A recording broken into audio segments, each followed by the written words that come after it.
Hey folks, so why do police officers and sheriff's deputies leave their vehicles running? So at first blush, and I can absolutely see why, when you see a police vehicle running, it seems like an absolute waste of fuel, and that's at public expense. Absolutely understand that. As someone who served as a chaplain for years and served directly with more than one police department as a police officer, I can tell you that there's a lot of equipment inside of police vehicles, and so I'm going to split this into two different reasons that you see those vehicles running. So one is there's a lot of equipment, a lot of inverters. You would be surprised and amazed at how much equipment is inside of a police vehicle. So you will have a laptop or tablet of sorts that they are running various things on. Bigger cities will have a lot more equipment in there. GPS equipment. You have multiple cameras with some departments. You'll have a cage camera. You'll have a dash camera. Some departments have a camera facing the driver. Your dash cam is typically facing out the front. Some very well-to-do departments will have other cameras. Sometimes you'll have a docking station for a body camera where it will upload. You'll have a cellular connection out to the internet in that environment where the cell signal is providing them with internet access for for running a suspect or looking up information on an address. A lot of that stuff will be cellularly driven to get to their internet connection. So that's got to have power. And then you'll have an upload on many of those where body camera footage is actually automatically uploaded or other camera footage within the vehicle. And in some cases you'll have a GPS on the vehicle that will tell the department where the vehicle is at all times. And so there's a very large drain and draw on the battery or batteries of that vehicle. And so if you make a rookie mistake, which is easy to do, I might have done it, and you leave something turned on, it can very quickly drain a battery or batteries depending on the system in that vehicle.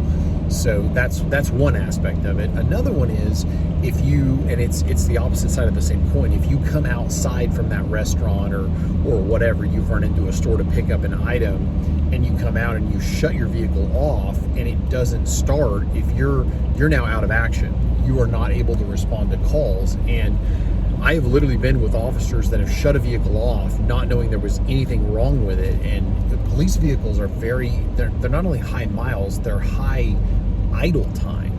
And so if you think about that, there's a lot of wear and tear on a police vehicle. They drive around, like say the officer's a beat cop or a road deputy. I'm not sure what new word I made up there, but anyway, if they are driving as their job, they're driving around. In many cases, that vehicle could be driven in one shift, and some of those vehicles are driven almost around the clock with smaller departments. So in one shift, it may be on the road for 10 or 12 hours.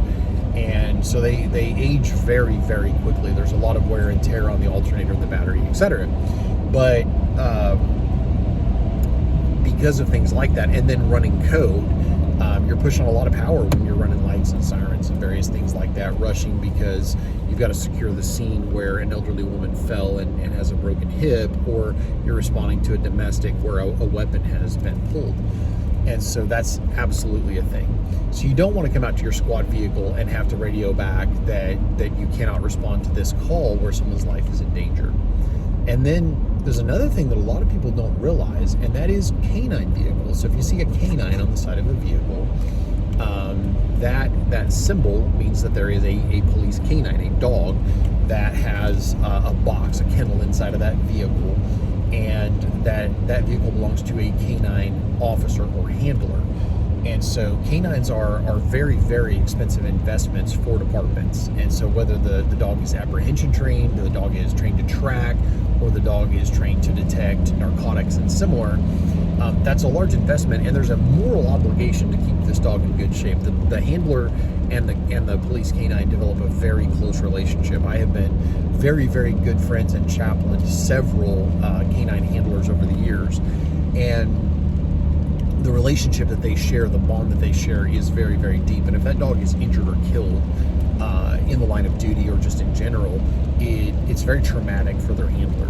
So morally, they don't want the dog injured, and then there's a fiscal responsibility to keep that dog in good shape. So if that dog is left in the vehicle, which frequently happens, you've got to go in and get something from a store. You're not going to bring the dog into a restaurant or something like that. The dog needs a comfortable place that is climate controlled, air conditioned, and heated when appropriate to the time of year. That dog is then protected by that, and so that the running of the vehicle and the temperature control is not only crucial, but even if the dog has exited the vehicle and you're coming back, you need the climate to maintain a comfortable level for that dog. They don't sweat the way that a human does. And so if the dog comes back and climbs into that kennel in the back of the vehicle, and the temperature in that vehicle, because it was shut off, has exceeded 100 degrees or something, it is not safe for that dog. I'm oversimplifying things, but and definitely I'm not a canine handler. There's many canine handlers that can very much add to this. And so you will actually have a hot pop technology is one of the names that I'm familiar with, where it actually will drop the windows in the vehicle. And this becomes very expensive to alter a vehicle to do this, but it will drop the windows and in some cases kick the fans up to high if something happens and the temperature exceeds a certain degree inside the cab of that vehicle. And so, the box, the kennel that the dog hangs out in between stops or whatever during the day, that kennel is actually metal in most cases. And so that can heat up very quickly.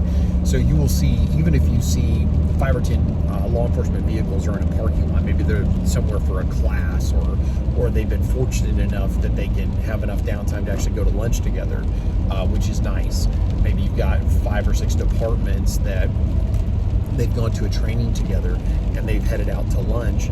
You'll look and maybe several of those police vehicles are turned off, but the canine vehicle will be running. That's going to be why. So I hope that helps explain that. If it's something that it did, it blessed you, like, okay, that actually makes a whole lot of sense why those vehicles are running. You've got thousands upon thousands of dollars worth of electronics in the vehicle that you want to keep in good shape. And then in the case of a police canine, obviously you've got your furry partner that you want to keep alive. And so hopefully that helps. If it blesses you, do me a favor and hit like. If you are interested in what officers go through, I am a police chaplain in the American Midwest, and I talk to cops about topics that are relevant to them and ways of keeping good cops behind badges. So if that interests you, you might want to subscribe. So hope you have a great day. God bless.